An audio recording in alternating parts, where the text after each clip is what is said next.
समजेल महाराजांचा शिवभक्त खरंच जागृत आहे. शिवव्याख्यात्या सीमा डुकरे.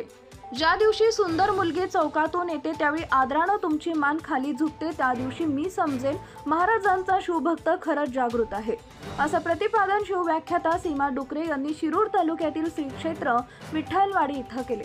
छत्रपती शिवाजी महाराजांच्या 395व्या जयंतीनिमित्त श्री पांडुरंग विद्या मंदिर विठ्ठलवाडी इथं शिवजयंती उत्सव साजरा करण्यात आला.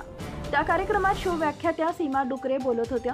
शिवव्याख्यात्या सीमा डुकरे विद्यार्थ्यांसमोर बोलताना पुढे म्हणाल्या, आपण आपल्या आई वडिलांवरती आपला विश्वास असला पाहिजे. आपली चूक नसेल तर कोणाचं ऐकून घ्यायचं नाही. अनोळखी माणसाच्या दारात जायचं नाही. अनोळखी माणसाच्या गाडीवर जायचं नाही. आपले आई वडील दिवसभर काम करत असतात. आपली मुलगी कोणाला द्यायची हे आपल्या आई वडिलांनी ठरवलं पाहिजे. आपल्या ज्या चुका असतात त्या आपण सुधारून घेतल्या पाहिजेत. जे गुरुजन ज्ञान देतात त्या गुरुजनांवरती आई वडील अंधळा विश्वास ठेवतात, हे शिवव्याख्यात्या सीमा डुकरे यांनी उदाहरण देऊन सांगितले. कोणावर विश्वास ठेवायचा हे आपण ठरवलं पाहिजे, असंही त्यांनी यावेळी सांगितले. सानवी गवारी इयत्ता 7वी या विद्यार्थिनीनं यावेळी शिवगर्जना दिली. इयत्ता 5वीच्या मुलींनी शिवछत्रपती शिवाजी महाराजांवर नृत्यगीत सादर केले. शिवव्याख्यात्या सीमा डुकरे यांच्या हस्ते शिवाजी महाराजांच्या प्रतिमेस पुष्पहार अर्पण करून पूजन करण्यात येऊन कार्यक्रमास सुरुवात करण्यात आली. डॉक्टर चंद्रकांत केदारी यांच्या अध्यक्षतेखाली पार पडलेल्या शिवजयंती कार्यक्रमास राष्ट्रीय स्वयंसेवक संघाचे पुणे जिल्हा विभाग प्रमुख संभाजी गवारे, मुख्याध्यापक भाऊसाहेब वाघ, दत्ताभाऊ नरके, ॲडव्होकेट संतोष गवारे, दिनेश राऊत, दिनेश पाबळे, गोरक्ष शिंदे, दौलत भुजबळ, अविनाश शिंदे, संदीप जगताप, संदीप भुजबळ, संदीप ढमडेरे, राजकर्ण तोडकर, रुपेश पिंगळे, दत्तात्रय पिंगळे, अविनाश कुंभार, संतोष तोडकर उपस्थित होते. कार्यक्रमाचं सूत्रसंचालन विशाल कुंभार यांनी केले. प्रवीण कुमार जगताप यांनी आभार मानले. प्रतिनिधी विजय ढमडेरे, कोल्हापुरी, महाराष्ट्र न्यूज, रायगड. दरवर्षी शिवजयंती आली की आमचं बघावं असं लागतं. राजांतर्फे नारी ठेवायची, राजांतर्फे चुंदूकर लावायची, गाडीवरती राजांचे स्टिकर चिटवायचे आणि जे गावात तुला साठा मारायचा त्या बुलेटला बरोबरी मोठे गोंडे लावायचे सायलेन्सरला आणि आता गावभर फिरायचं का तर आम्ही शिवभक्त. ही शिवभक्त नाही.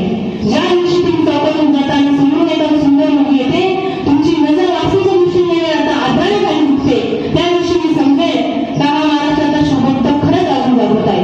ही महिला शिवजयंतीच्या दृष्टीने राजांसाठी एक प्रेरणा आहे. आपण कुठं चुकीचा अर्थ घेतला शिवचरित्रातून. 365 दिवस तुमचं वागणं असं पाहिजे की आपल्यामुळे समाजातून जाणाऱ्या मुलांना खाली घालायला लागले पाहिजे. कारण की आम्हाला स्त्रियांना भगवंताने अशी निवडली आहे की समोरच्या नजरेत काय चाललंय हे आम्ही एका सेकंदात ओळखू शकतो.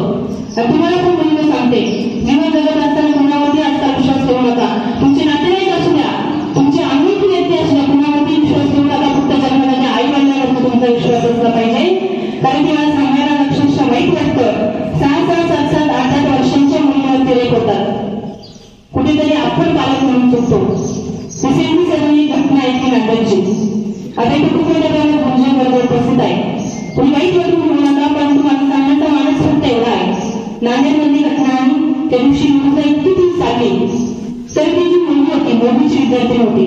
मोदीची विद्यार्थिनी म्हणल्याच्या नंतर फक्त 15 वयाची विद्यार्थिनी होती. ती गुरुजन तिला ऐकायला शिकवायचे आणि सगळ्यांचा आग्रह विश्वास आपल्या गुरुजनांवरती असतो. जे गुरुजन विद्यार्थ्यांना ज्ञान देत असतात त्या गुरुजनांवरती ते आईवडील आग्रह विश्वास ठेवतात. नांदेडमध्ये ही खरी घटना आहे. ती विद्यार्थिनी पोलीस भरती करत होती, तर ते शिक्षक तिच्या आईवडिलांना म्हटले की मी विद्यार्थ्यांना अकॅडमी दाखवून आणतो. म्हणून आईवडिलांनी त्या मुलीला शिक्षकांबरोबर पाठवलं. आता आई वडील आपले दिवसभर काम करत असतात, आपली मुलगी कोणाच्या हातात द्यायची हे आपल्या आई वडिलांनी ठरवलं पाहिजे. कुणावरती विश्वास ठेवायचा, कुणावरती नाही ठेवायचा हे आपण घरातून ठरवायचं. आज मी 12 वर्षी महाराष्ट्र फिरते, परंतु आजपर्यंत मी कोणाच्या अनोळखीच्या गाडीमध्ये बसले नाही. कारण की का माझ्या वडिलांचं मला सांगणं आहे, अनोळखी माणसाच्या दारात देखील जायचं नाही आणि अनोळखीच्या माणसाच्या गाडीत सुद्धा बसायचं नाही. कारण की आजकालचं वातावरण इतकं खराब आहे की मुली जन्माला घालताना लोक कोण सिद्धी हत्या करतात त्याचं कारण सर उद्या जर माझ्या पोटी मुली जन्माला आली आणि तिच्यावरती जर असं अनेक झालं तर त्या बापाला एवढं आयुष्य नाटकात जगल्यासारखं वाटतं. म्हणून आई वडिलांना मुली नको असते, परंतु भगवंताने आपल्याला मुली म्हणून जन्म दिला, त्यामुळे आपल्या देखील काही चुका असतात त्या आपण सुधारून घेतल्या पाहिजे. तरी नांदेडमध्ये घटना आहे. त्या शिक्षकांनी काय केलं, त्या विद्यार्थ्यांना गाडीमध्ये नेलं, तिच्या पाण्याच्या बॉटलमध्ये गोंडीचं औषध पाडलं. त्याच्यावरती त्याने रेप केला, त्याचा व्हिडिओ काढला. ती मुलगी जेव्हा शुद्धीवरती आली त्यावेळेस तिने घटना कळली आणि त्याने अशी धमकी दिली, अक्षरशः शिक्षक असून तो समाजाला कलंक आहे असं मी म्हणेल. त्याने तो व्हिडिओ त्या मुलीला दाखवायचा आणि म्हणायचा, जर तू घरी आई वडिलांना ही गोष्ट सांगितली तर तुझा मी हा व्हिडिओ सगळीकडे व्हायरल करेल सोशल मीडियाच्या माध्यमातून. आणि तुम्हाला पण सांगते म्हणून आपली चूक जर नसेल ना तर कोणाचं ऐकून घ्यायचं नाही. आपल्या आई वडिलांना पहिली गोष्ट आपण सांगायची. तुमची चूक जर नसेल तर तुमचे आई वडील तुमच्या पडत्या काळात देखील उभे राहतात आणि तुम्ही नाव कमवून दिले तर त्या काळात देखील आई वडील उभे राहतात. तर त्या मुलीने 9 महिने घरी सांगितले नाही. 9 महिन्याचा कालावधी गेला. जेव्हा जेव्हा त्या शिक्षकाला वाटायचं तेव्हा तेव्हा तो शिक्षक कुणी करून त्या मुलीवरती अत्याचार करायचा. ह्या सगळ्या याच्यामुळे ती मुली गरज राहिली. 2 महिन्याची गरज राहिल्याच्यानंतर आईने जाणवलं मुलीमध्ये काहीतरी प्रॉब्लेम आहे. त्यानंतर आईने बसून चौकशी केली.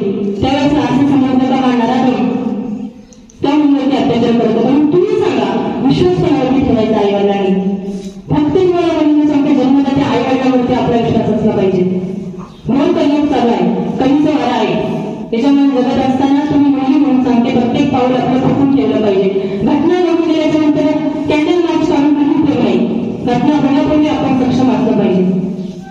नाही तुम्हाला चांगलं नाचता आलं, नाही तुम्हाला चांगलं नाचता आलं तरी चालेल, परंतु तुमचं रक्तामध्ये आणि मनगटामध्ये इतकी ताकद पाहिजे. पुरुषाने वाकड्या वडिलांपर्यंत कानाखाली जातीचं वाजवता आलं पाहिजे. पुढचं काय होते आपल्या आई बापाने गुरुजन आणि पोलीस स्टेशन पाहून गेली इतकं तुमच्यामध्ये दमक पाहिजे. तर कुठेतरी तुम्ही जीवनामध्ये यशस्वी व्हाल. आमच्या मुली झाले तर इतक्या हल्ल्या असतात, तुम्ही जाऊन 100 वेळेला घरी जात चालतात. घरी जाऊन जायचं नाही, त्याला तिथं प्रत्युत्तर द्यायचं. हे शिक्षण करून घ्या. राष्ट्रमाता राजमाता मासाहेबांचे चरित्र वाचा, सावित्रीबाई फुलेंचे चरित्र वाचा, अहिल्याबाई होळकरांचे चरित्र वाचा. याच्यातून तुम्हाला जगण्यासाठी प्रेरणा मिळेल. 15 सेकंदाचा रील्स पाहून तुम्हाला जीवनात काहीच भेटणार नाही. कधी नका तुमच्या नावाला त्या गोष्टींसाठी वाया घालू. आणि अजून पालकांसाठी माझी एक सांगणं आहे. आपण काय करतो, मुलांमध्ये इतकं प्रेशर देतो की मुलांना अभ्यास करा, मुलांना पुस्तक ऐका. मुलांना तुम्ही प्रोत्साहन नका. प्रेशर देण्यापेक्षा त्याला पॅशन फॉलो करायला सांगा. Don't follow the pressure, follow your passion.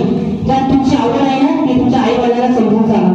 तुला चांगलं म्हणता येतं ना, आई वडिलांना सांग, मला म्हणजे नारायणच्या आजूबाजू बोलावून कीर्तन करायचंय, मला जगक्यात व्याख्यात व्हायचंय. नक्कीच तुझ्या आई वडील तुला सपोर्ट करतील.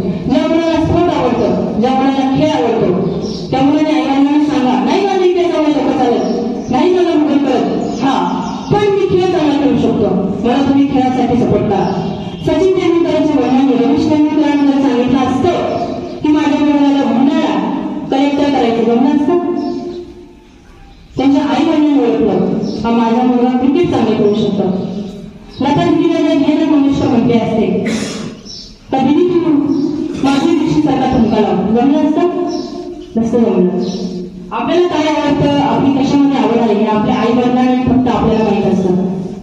चुकीच्या गोष्टींसाठी आपला वेळ वाया घालू नका. ह्याच वयामध्ये तुम्ही तुमचे कलांची ओळखा, तुम्ही कशामध्ये पारंगत आहात ते ओळखा. कारण की शिवाय म्हणजे सरळ जसं नेटवर्क सोडून ओळखा केलं तर टिंबू पोरांना गोळा करून, मावळ्यांना गोळा करून ज्या क्षेत्रामध्ये ते पारंगत होते त्या क्षेत्रामध्ये त्यांनी त्यांना कार्य करण्याची संधी दिली.